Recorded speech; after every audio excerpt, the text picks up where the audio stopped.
আচ্ছা, এখানে কি অনেকে প্রশ্ন করেন আর কি, হলুদ ব্যবহার করা হয় কিনা? আজকে রান্না চলতেছে কাঁকড়া দিয়ে বাঁশকুড়ুল। এগুলো হচ্ছে ঝির কাঁকড়া। জিরের কাঁকড়া, এই যে হ্যাঁ, দেখেন। সাথে দেখেন এই যে তিত বেগুনও আছে।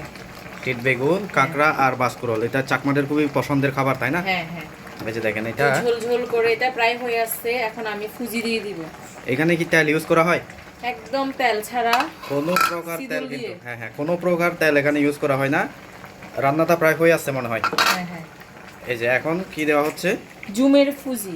এই যে এগুলো শুধুমাত্র আপনার জুমে। জুমে পাওয়া যায়।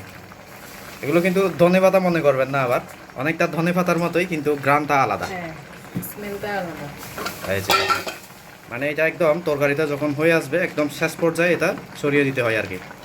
এই যে করে আমরা চাকমারা এটা এখন কিন্তু বাঁশকড়ির সিজন চলতেছে, তাই প্রতিদিন কিন্তু বাঁশকড়ি রান্না করা হয়।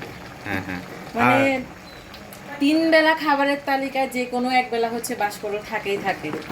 আর বাসকরল তো বিভিন্ন প্রকার হয়, তাই না? হ্যাঁ হ্যাঁ। যেমন এটা হচ্ছে এক প্রকার, আরেক প্রকার আছে হচ্ছে একদম মিষ্টি, হুম হুম। মিষ্টি বাসকরল যাকে বলে। এটা হচ্ছে হালকা তেতো, কিন্তু সেদ্ধ করলে তেতো ভাবটা চলে যায়। এটা প্রথমে সেদ্ধ হ্যাঁ, করতে হ্যাঁ। হয়। ভালো করে সেদ্ধ করতে হয়, যে কোনো বাঁশকড়ি প্রথমে কিন্তু ভালো করে সেদ্ধ করতে হয়। আর যেটা মিষ্টি বাঁশকড়ি ওইটাও সেদ্ধ করতে হয়। ওকে, হয়ে আসছে মনে হয়। হ্যাঁ হ্যাঁ, তা এখন আমি নামাই নেব। ও, গরম গরম নামিয়ে নেওয়া হয়েছে, দেখেন। ওয়াও, বাপ রে বাপ, কিন্তু অনেক গরম।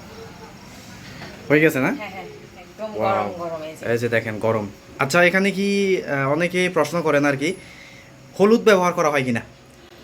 বাঁশকড়ি রান্নায় সচরাচর হলুদ ব্যবহার করা হয় না, কারণ বাঁশকড়ি রান্নায় হলুদ ব্যবহার করলে এর ফ্লেভারটা নষ্ট হয়ে যায়। এখানে শুধুমাত্র আমি লবণ দিয়ে রান্না করছি এই যে। অর্থাৎ এখানে কোনো প্রকার হ্যাঁ। হলুদ নাই। নাই। ওকে, কিন্তু দেখেন। এটা যেহেতু তেল ছাড়া, তেল ছাড়া রান্না কিন্তু হলুদ দিয়ে থাকে না। যদি আপনি তেল দিয়ে বাঁশকড়ি রান্না করেন তখন হালকা হলুদ দিবেন, বেশি না। এই তো দেখতে পাচ্ছেন, খুবই লোভনীয় এটা, এত বেশি মজা খেতে ভাতের সাথে। এই তো